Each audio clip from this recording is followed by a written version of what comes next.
vous êtes satisfait de la réponse que vous a faite M. Darmanin? Non, parce que ma question était adressée au Premier ministre, à M. Bayrou, qui hier a menti. Il a menti devant la représentation nationale et aujourd'hui, il s'est défilé, il a cherché à esquiver. M. Bayrou a menti au sujet d'une très grave affaire pédocriminelle. 112 plaintes ont été déposées par des victimes, à l'époque des enfants, des adolescents, victimes de 14 agresseurs dans un établissement privé catholique qui était situé dans la circonscription dont M. Bayrou a été pendant 20 ans le député. J'ai demandé à M. Bayrou s'il tirerait les conséquences du mensonge qu'il a assumé devant la représentation nationale et si donc il démissionnerait. M. Bayrou n'a pas répondu et son maintien à Matignon place aujourd'hui le président de la République devant cette responsabilité de constater qu'il y a aujourd'hui un homme manifestement informé pendant des décennies de faits très graves, de violences contre des enfants, un homme qui avait le pouvoir d'agir comme député, comme président du conseil départemental, comme ministre, et qui n'a rien fait pendant près de 30 ans. M. Bayrou est à Matignon et il ne l'est aujourd'hui que par la volonté du président de la République.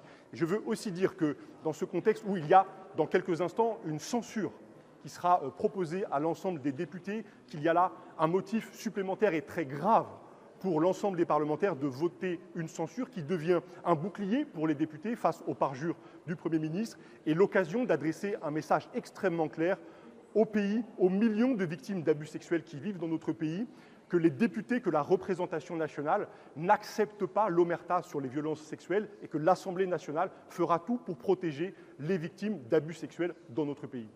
À votre avis, pourquoi M. Bayrou aurait-il encouragé ce silence ou favorisé ou aidé à ce silence?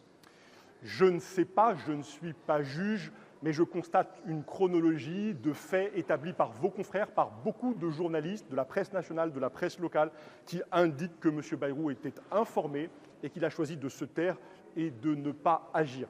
Pourquoi a-t-il fait ce choix? Peut-être qu'il a des circonstances personnelles qui l'engagent. Ses enfants étaient scolarisés dans l'établissement, sa femme était professeure de catéchisme dans l'établissement. M. Bayrou a été ministre de l'Éducation nationale, il a fait le choix de se rendre sur place pour soutenir cet établissement alors qu'une première plainte pour violence contre un enfant qui a été frappé, un enfant qui a perdu l'audition suite à ses coups, avait été présentée à la justice, une plainte qui d'ailleurs conduira quelques semaines plus tard à la condamnation d'un surveillant. Il y a donc beaucoup de parts d'ombre dans cette histoire, de choses à clarifier. Qu'est-ce que M. Bayrou, lorsqu'il était ministre de l'Éducation nationale, qu'est-ce qu'il a fait? A-t-il engagé des procédures d'inspection sont prévues? Ont-elles eu lieu? À quelles conclusions sont-elles parvenues? Cet établissement est un établissement privé sous contrat.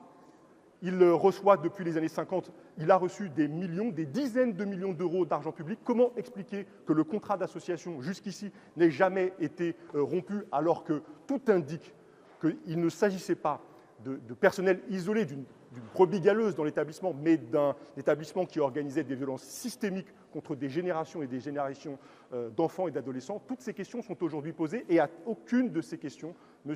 Bayrou n'apporte aujourd'hui de réponse convaincante.